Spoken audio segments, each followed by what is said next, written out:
Welcome back, agents. Today I'm going to bring you something a little bit different. I'm going to bring you the background intel on Arron. As you all know, he was a division agent that then decided to turn rogue. Now, a lot of you guys don't know why. Some of you may even hate him because that's what the game wants you to think. Now, I still can't make my mind up on what I think about him, but I'm going to give you a little insight and let you guys decide. And just think about if you were in his shoes under the circumstances I'm going to tell you about. Um, Now, if you do enjoy this video, I am going to be wanting to do a lot more of these sort of videos with direct intel about other major characters in the storyline, maybe future characters if we get new characters come in through the updates. And I'd like to bring you more and more, possibly even stuff like Colonel Bliss, maybe Fei Lu, if people want to know about the Fei Lu, maybe about the previous division commander who died in the helicopter crash right at the beginning, just as you were coming from Boston into Manhattan. But obviously leave a comment below, obviously like it if you like this video. It'd be really, really good if we could hit maybe 50 likes, would be absolutely amazing. To start small would be nice. But obviously everything, every subscribe and every like and every comment is really much appreciated, and I will read everyone and I will respond to every single one. Because I like to hear what you guys think of this. But let me know especially what you would like me to do next. What's the next major character or maybe a faction you'd like me to give you more information, and I will do my research and find out for you. But without further ado, let's go into Arron. Now, Arron, obviously, when he was called into the division and was activated, he was 34 years old. Obviously, before the outbreak happened, he was actually working as a stock marketer. He had a tendency to be able to control situations and make them better to his own liking and to his own goals. And that is why he joined the division. That's what made him such a valuable asset to the division, because he was able to turn a bad situation and have confidence to change a situation where it could be dire and almost impossible, to changing it to being a lot better outcome for him, and also to manipulate others. But we'll get more into that in a second. Obviously, his residence, he was actually born in New Jersey. His actual military training, he was in the Citadel, in the military college in South Carolina. He was actually a good man before he went rogue. Surprisingly, he was actually baptized. Obviously, you guys don't want to know too much about that. But obviously, the factions he actually worked for. He worked for the Strategic Homeland Division, and obviously then also formerly the Last Man Battalion. So yes, he did work with Colonel Bliss. And we will get into a bit more detail in that in a moment, but I'm just going to give you a little bit brief overview first and then go into some details with it. When he was brought into the division, when he was actually activated, he was given the call sign of Vanguard due to him being in the top major of command, and actually outranking even the players of today. Would have been a lot. He would have been our commanding officer if he never went rogue. He was actually in the disastrous situation, what happened in the Dark Zone, where the Dark Zone had to be retreated from, and then he disavowed the division and then decided to go rogue. He decided to recruit a number of first wave agents to his cause and killing those who then resisted. This is obviously due to when they pulled out of the Dark Zone, he was left with his squad and only a few other of the first wave agents left, because a lot of the rogue agents were counted as missing in action or killed in action, and actually had their watches removed of some of the software, like unlocking the shade tech doors and stuff, hence why they can't actually leave the Dark Zone, because of the shade tech technology that is already brought into the doors to leave the checkpoints. That is also for security reasons, to make sure, like, if a rioter or a Riker or a cleaner killed them, they still couldn't escape, because it means they couldn't just pick up the watch and just scan it and then get out, because they wanted to try and contain the circumstances and situations that happened inside the Dark Zone. Um, Obviously, then he developed his own ambition, established an order in the future of the country, and even possibly the world, because he has that almost an ego to believe that he can bring a lot more power, and he believes that the whole circumstances almost got as a dead and buried situation, and believing that he was betrayed by the division, and seeing that his men and his colleagues were left in the Dark Zone to fend for themselves. Now we do have information on who they are, because they still actually are very much alive and still in the game, but that's for a further video, and I'll explain a little bit different, and I'll tell you who they are after. But they were left in there to fend for themselves, as well as leaving the antivirus filters, the virals as well, to help actually fight this infection and this disease. They were all given these as well when going into the Dark Zone to help protect themselves, but obviously they were left in there when they all retreated, as well as their best equipment. Hence why we still find loot to this day, and it never runs out, because they always leave their best equipment there, and that's what we find. Obviously, when he developed his own ambitions, obviously he thinking he can get order. The way he went across with the order is he believed that he could control the maker of this virus, and then in fact make himself more powerful, and make people have a second thought when coming up against him, or almost having death at his hand, will make him a very, very powerful guy, especially in a catastrophic situation where New York City is almost begging at his knees. It's almost a graveyard, because obviously not only would he then be able to possibly take over the Dark Zone and control the Dark Zone, but then control the rest of Manhattan, and so on and so forth, especially with the green poison almost at his fingertips, and being able to kill someone within an order. He was obviously been accused of high treason and branded as a traitor to the United States federal government. And Arron is one of the division's primary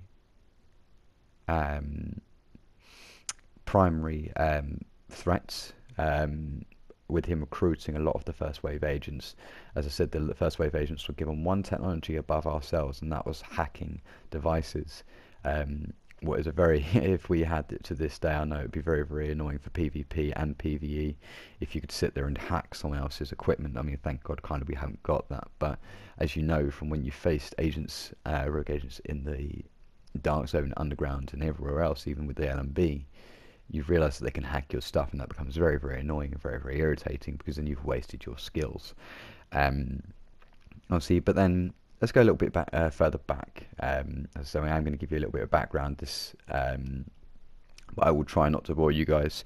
Keenan obviously graduated from the Citadel Military College. Obviously, before enlisting to the military, he served a tour of duty at the camp Liminia in Gibraltar, and then he had a mild reputation as a fobbit. Now, a fobbit, looking through the internet, apparently is a soldier who spent the most of his service away from the front line and serving sentry duty at a forward operating base in the battlefield.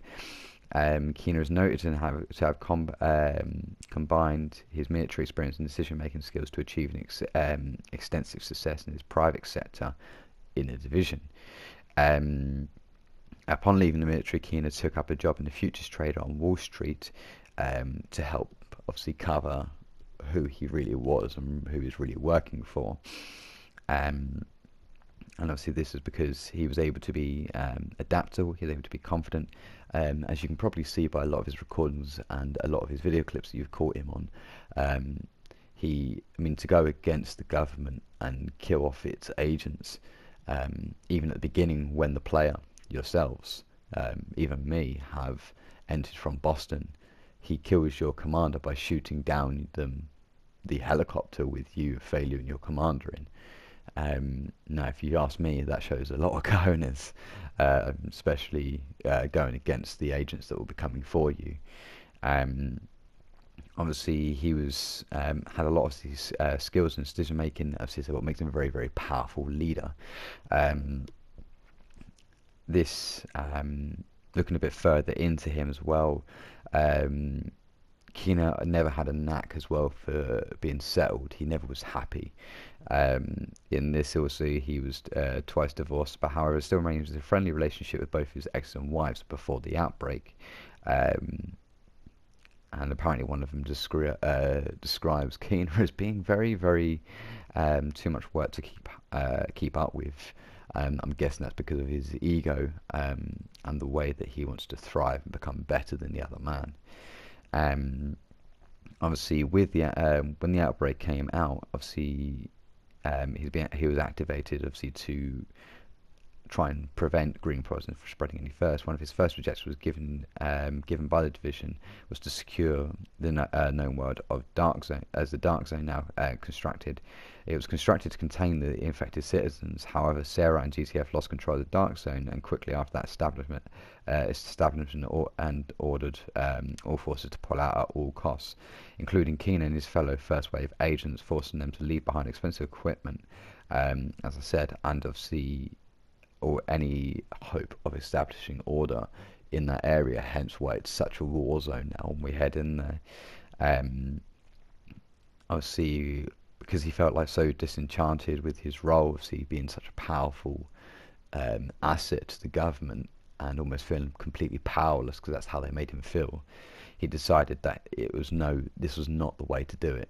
So he, without orders, started to go his own way and started to think how he can control the situation himself. Whether it was right or wrong, he still made a decision.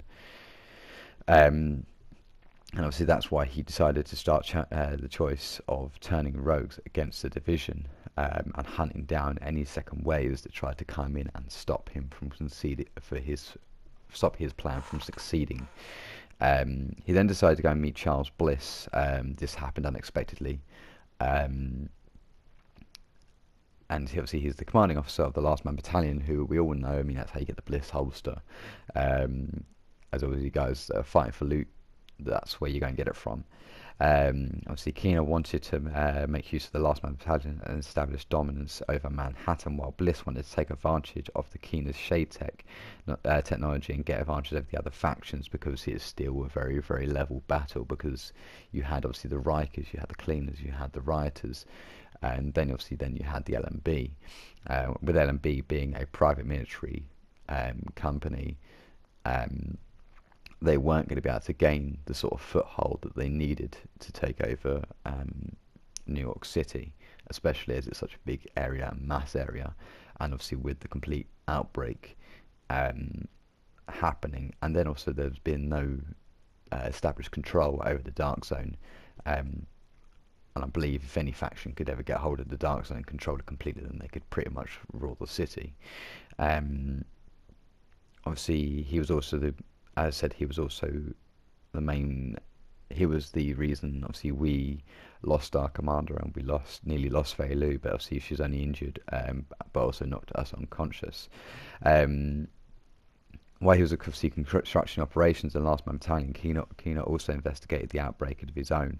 Eventually discovered that Gordon Amos was responsible for the outbreak. After Fei Lu was discovered, several bodies of first wave agents. Clues pointing to Arron Kina started to merge, introducing Kina to ourselves. Now, after the police academy mission, now that's a long time ago for me.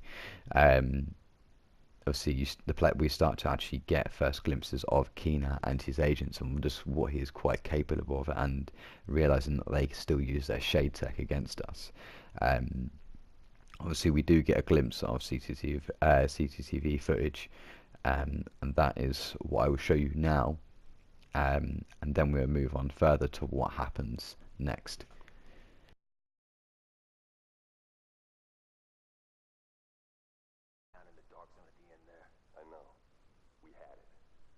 I told them was dead on. They made us pull out anyway. And we left our dead behind. Yeah, we're not supposed to do that. Hang on a second. Look, we don't leave people behind. We're here to make sure this city doesn't get left behind. But the people we're working with, they're just fine with leaving all of us behind if it's convenient. Look, I don't agree with every decision just been made, but I am saying it's time to leave them behind. Their model doesn't work anymore. If we're smart, we cut it loose before it drags us down, before it kills us. You're talking treason. I'm talking common sense. Look around. There's nothing left to save. The JTF is trying to save a Manhattan that doesn't exist anymore. It is all about power now. Power and survival. They are done, but I am not. And you won't be either. Not if you will. So yeah, that's the video clip from the police mission, obviously the police academy mission. You hear there Arron saying Manhattan is dead. JTF, they're fighting for a Manhattan that doesn't actually exist anymore. Now, obviously, clearly, Feilu, and obviously all of us believe that we can fight for something a lot more than they ever could. Now, he says something that's very interesting about, it's all about power now. Now, does that make him any different from the cleaners? Does that make him any different from the LMB? No. But then you can say the cleaners are actually trying to get rid of the disease. You can say the LMB are just trying to control, depending on the circumstance and the way they're going to go about it. But obviously what they are doing is the LMB never offered any peace to JTF to help them. They saw them as a threat because Colonel Bliss believed that he could use the Shade Tech of the division, throwing Kino and his squad to do his dirty work for him. I mean, as we all know, he was able to find Amherst's equipment. But the first thing that was actually quite interesting that Colonel Bliss actually got Arron to do to prove his loyalty to the LMB is he actually asked him to go and get, now if I do pronounce this name wrong, I do apologize, but it was Dr. Vitaly Chinenko from the Russian consulate. Now if you remember in there was from the front door all the way to the point of where you have to hack the laptop, there is LMB. Now what it was, there was meant to be a distraction. It was meant to be that he would seal himself in this room and put himself in this room for safety, not realizing that they knew this. They knew this full well, that they wanted to control the area, make sure no division agent or anyone else got in, as well as set a trap for any second wave division agents coming in to try and extract this high value, well not even high value target, high value subject. He was one of the ones that worked on the green poison, and also then realized very, very quickly that he made a massive mistake in trusting Amherst in this. But we will get into that, I'm pretty sure, in another video, because he has actually got a very interesting story. Obviously, he was obviously then taken to the chopper. He had the back door blown through just as the agents were able to get there, and obviously we were able to get there, but it was too late. They had already blown it through and was able to start to extract Chekhenenko to the chopper that we saw leaving just as we got through there. Now, obviously, that chopper was presumed to be going back, obviously, towards the LMB base to give to Colonel Bliss, and God knows what happened further with that. But obviously, he was able to get back for Kina, obviously for Kina, and obviously later was revealed to be the UN headquarters. However, obviously, once the JTF and division stormed the UN to drive out the LMB and eliminate Bliss, obviously with the secondary objective to find Chekhenenko and Kina in that, the Echo reveals that Kina sees that the LMB are finished and instead takes Chekhenenko with himself to, in ordering 2 other rogues to stall the second wave agents, and also jam division trackers hardware to prevent them following him. Now, does that not remind you a little bit of the Hunters? But yeah, I shouldn't let that slip too much. But obviously, they would regroup another location with which at this time is unknown. This was to earn Bliss's anger, Keener betraying him for the LMB. After Bliss was killed and the urine was secured by the JTF, the Echo reveals that Keener found Amherst's lab, as well as some virus samples and the 3D DNA printer, the Amherst notes and ideas. Following on from the earlier discussion we had with the other first wave agents, he stole as much as he could and put it into a duffel bag and then left a message via his hacked HD tech with any second agent who picked up the signal and then took off. This is at this point that we can set, thanks to Fei Lu and the second wave agents and the government for remains of it. And now, as we are truly aware of Keener's activities and his intentions, with him now as a wanted of high treason, possibly re-registered as a terrorist now. Now, I don't see him as a terrorist because obviously it was through anger, through feeling that he could do a lot more this way. But then his anger grew and grew. Then decided to completely despise division agents, not even looking to hire the second wave to help him. He was obviously taking this 3D printer and basically ran off with it with Amherst as his hostage, as we're so to believe, to maybe spread or increase the contamination that is happening in New York City, as well as make him even more powerful than he already is. Obviously, as we go to like the West Side Pier, it was newly opened through 1.8. Obviously, we start to realise that obviously there is numerous smartphones around on the field. With 5 of them left behind by Keener himself. To Mr. reveals he also went to the West Side Pier district earlier to hunt down a few things that he needed for his plans. Now, at this moment, we don't know what his plans are. That's still unknown and still to be found out. They're both central Manhattan and Eastern Manhattan have both been picked clean of anything useful to him. Keener states that he decided to broadcast his location to the West Side Pier in order to drag all the warring factions and then bring them there, obviously hoping that they would, obviously with the feud that he expected, he never expected them to join forces. Now, this is something that could maybe change later in the next update or later in the game a little bit, but obviously it is what it is for now. Division and the JTF were ordered into the area to keep it occupied, and it was meant to obviously keep their eyes off the prize, being Keener. But obviously, no matter what, before revealing that despite the quarantine lockdown on the island, they got US Coast Guard and Navy's blockades on the Hudson, and JTF guards all the tunnels and bridges out of Manhattan. Keener was able to either slip past the patrols or more likely bribed someone in their either organisation, be either a false promise or a hope, or by force, probably knowing Keener. Probably by force, and who really would step in his way unless you have the Shade Tech behind you, in order to let himself through and off the islands. His last message states that he is now well and truly gone, and also reveals that he has got his eyes set on not just the United States but now the whole world. And once again, Keener attempts to try and convince the agents that are working for the groups like the JTF and US government it's not worth the time and effort that they should finally see his way and beliefs. Obviously, he tries to manipulate us into believing that going rogue is the better way, that we can't stop this whether we like it or not. We're fighting a losing battle. What makes me think is possibly at the end of all this, at the end game, could there be maybe a choice where do we choose to maybe protect Keener against them, what turns us rogue in the light zone, for example, or do we get to kill him, what then maybe he escapes, obviously hinting that then could be a Division 2, but that's for us to find out. That is literally just fan theories there more than anything.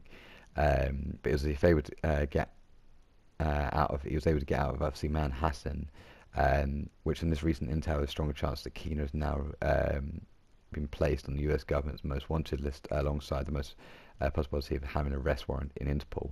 At the point of time, Arron Keener's location is actually currently unknown, and confirmed that he is no longer in Manhattan, possibly in even New York altogether. Now, the last thing I want to go quickly across with you as well is this is where it gets a bit darker for Arron, and you realise just how far he's gone since the portrayal of the Division in his eyes. His known treason and charges and reason he disavowed was he actually had execution of civilians. He failed to prevent the JTF deaths and didn't really care about them. Convinced as many members of the First Wave agents to go rogue. Execution of the loyal First Wave Agent Division assigned and the assigned division commander, as I will show you very, very soon on a few different audio clips. And obviously mastering members of the Second Wave agents and assigned division commanders, Safer Failure and the player, kidnapping virologist Vitaly Tekhanenko, and hindering Joint Task Force and division missions, and theft of Gordon Amherst notes, laptops, virus and biology printers with intent to create a new virus and vaccines of which he would solely have ownership over, and to place the population at his mercy. That is it for today, guys. I really hope you enjoyed this anyway. I know there's a lot of information and probably you guys are probably half asleep, but obviously for you guys that see us sat by this and sat through this, I really do appreciate it. I hope you got all the sort of information you were looking for, especially on Arron.